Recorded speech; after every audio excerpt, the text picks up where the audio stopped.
ओम शांती. आज आहे 20/12/2025 ची साकार मुरली. आजचं महावाक्य आहे, गोड मुलांनो, सद्गुरू आले आहेत तुमचे श्रेष्ठ भाग्य बनविण्याकरता, तर तुमचे वर्तन अतिशय रॉयल असले पाहिजे. प्रश्न आहे, ड्रामाचा असा कोणता प्लॅन बनलेला आहे ज्यामुळे कोणालाही दोष देऊ शकत नाही? उत्तर आहे, ड्रामामध्ये या जुन्या दुनियेच्या विनाशाचा प्लॅन बनलेला आहे. यामध्ये कोणाचाही दोष नाही. यावेळी याचा विनाश करण्याकरिता प्रकृतीला खूप संताप आलेला आहे. सर्वत्र भूकंप होतील, घरे कोसळतील, पूर येईल, दुष्काळ पडेल.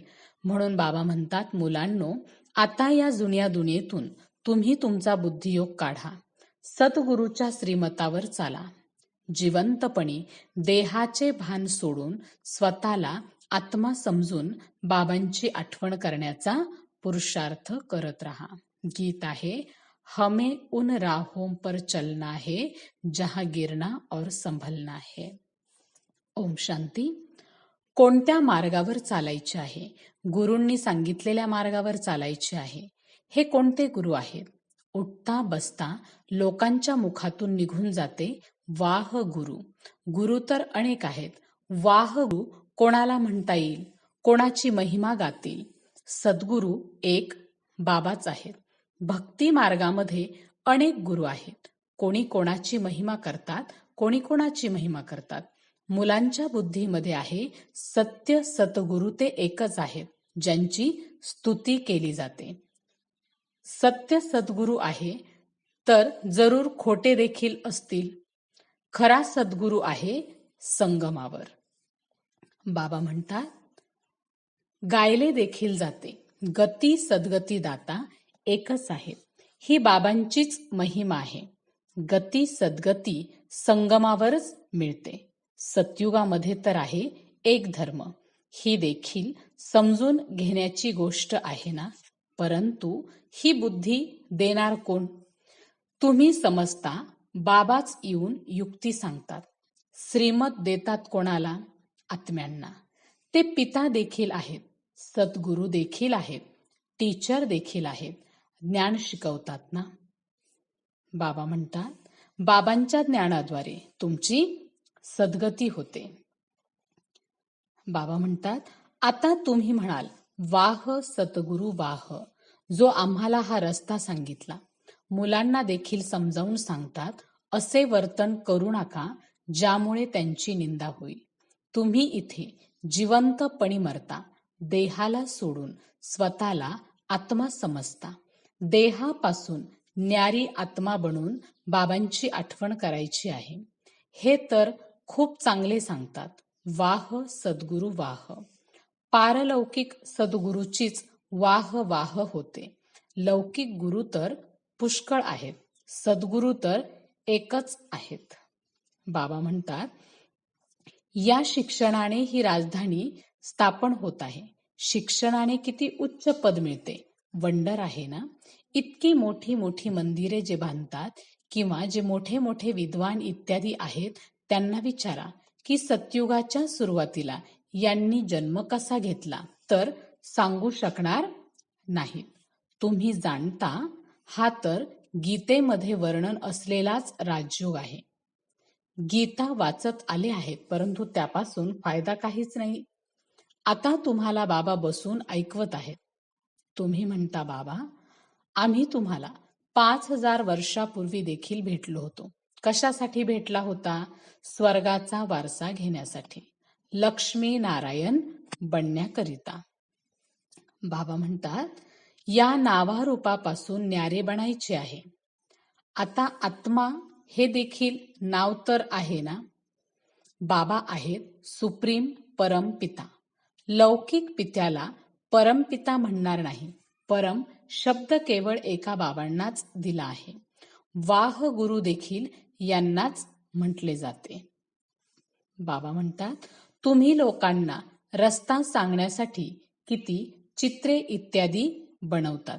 किती सहजपणे समजावून सांगू शकता. तुम्ही आत्मा आहात. मग विविध धर्मांमध्ये आला आहात, हे व्हरायटी धर्माचे झाड आहे. इतर कोणालाच हे ठाऊक नाहीये की क्राइस्ट कसे येतात. बाबांनी सांगितले आहे, नवीन आत्म्याला कर्मभोग असू शकत नाही. क्राइस्टच्या आत्म्याने कोणते विकर्म थोडेच केले ज्याची सजा मिळेल. ती तर सतोप्रधान आत्मा येते, ज्यामध्ये ती येऊन प्रवेश करते. त्याला क्रॉस इत्यादीवर चढवतात. क्राइस्टला नाही. ती तर जाऊन दुसरा जन्म घेऊन मोठे पद प्राप्त करते. पोपची देखील चित्रे आहेत. बाबा म्हणतात, तुम्ही मुले सेवेवर आहात. बाबा देखील सेवेवर आहेत. बाबा सेवेशिवाय राहू शकत नाहीत. रोज पहाटे सेवा करण्यासाठी येतात. सत्संग इत्यादी देखील पहाटेच करतात.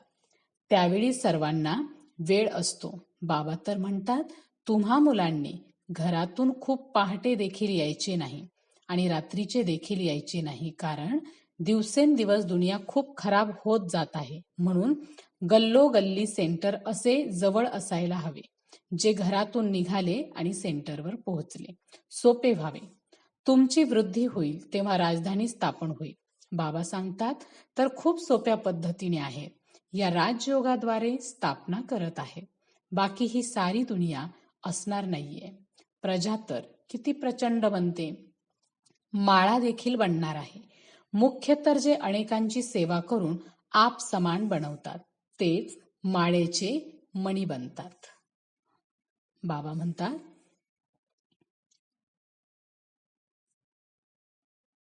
मुलांना हे देखील सांगितले आहे की तुम्ही आत्मे परमधामहून आला आहात. आता पुन्हा तिथेच जायचे आहे. मग परत येणार पार्ट बजावण्याकरिता. तर परमधामची आठवण करावी लागेल. बाबा देखील म्हणतात, मामेकम म्हणजे मज एकाची आठवण करा तर विकर्म विनाश होतील. हाच संदेश सर्वांना द्यायचा आहे. अजून कोणी पैगंबर, मेसेंजर इत्यादी नाहीयेत. ते तर मुक्तिधाम मधून खालीच घेऊन येतात. मग त्यांना शिडी खाली उतरायची आहे. जेव्हा पूर्ण तमोप्रधान बनतात, तेव्हा मग बाबा येऊन सर्वांना सतोप्रधान बनवतात. अच्छा, गोड गोड खूप खूप वर्षानंतर भेटलेल्या मुलांप्रती मात पिता बापदादांची प्रेमपूर्वक आठवण आणि सुप्रभात. आत्मिक पित्याचा आत्मिक मुलांना नमस्ते. धारणेसाठी मुख्य सारांश आहे. पहिला पॉइंट आहे, या देहाच्या नावारूपापासून न्यारे होऊन देही अभिमानी बनायचे आहे. असे वर्तन करायचे नाही ज्यामुळे सद्गुरूची निंदा होईल. दुसरी पॉइंट आहे, माळेचा मणी बनण्याकरिता अनेकांना आप समान बनविण्याची सेवा करायची आहे. याच आंतरिक आनंदामध्ये राहायचे आहे की आम्ही राजाई घेण्यासाठी शिकत आहोत. हे शिक्षण आहेच नरापासून नारायण बनण्याचे. आजचं वरदान आहे, निरंतर आठवणीद्वारे अविनाशी कमाई जमा करणारे सर्व खजिन्याचे अधिकारी भव. निरंतर आठवणीद्वारे अविनाशी कमाई जमा करणारे सर्व खजिन्याचे अधिकारी भव. स्पष्टीकरण आहे, निरंतर आठवणीद्वारे प्रत्येक पावलामध्ये कमाई जमा करत राहा, तर सुख, शांती, आनंद, प्रेम या सर्व खजिन्यांच्या अधिकाराचा अनुभव करत राहाल. कोणतेही कष्ट म्हणजे दुःख म्हणून अनुभव होणार नाही. संगमावर ब्राह्मणांना कोणतेही कष्ट होऊ शकत नाहीत आणि कोणते दुःख आले जरी तरी बाबांची आठवण करून देण्याकरिता. जसे गुलाबाच्या फुलासोबत काटे असतात, जे त्याच्या सुरक्षिततेचे साधन असते, तसेच हे कष्ट अजूनच बाबांची आठवण करून देण्यासाठी निमित्त बनतात. आजचं बोधवाक्य आहे, स्नेह रूपाचा अनुभव तर ऐकवता, आता शक्ती रूपाचा अनुभव ऐकवा. स्नेह रूपाचा अनुभव तर ऐकवता, आता शक्ती रूपाचा अनुभव ऐकवा. अव्यक्त इशारा आहे, आता संपन्न अथवा कर्मातीत बनण्याचा ध्यास धरा. स्पष्टीकरण आहे, जसे साकारमध्ये पाहिले अखेरचा कर्मातीत स्टेजचा पार्ट केवळ ब्लेसिंग देण्याचाच होता. बॅलन्सची देखील विशेषता आणि ब्लेसिंगची देखील कमाल होती. असे फॉलो फादर. सोपी आणि शक्तिशाली सेवा तर हीच आहे. आता विशेष आत्म्यांचा पार्ट आहे ब्लेसिंग देण्याचा. भले नेत्राद्वारे द्या, नाहीतर मस्तक मणीद्वारे. अच्छा. ओम शांती.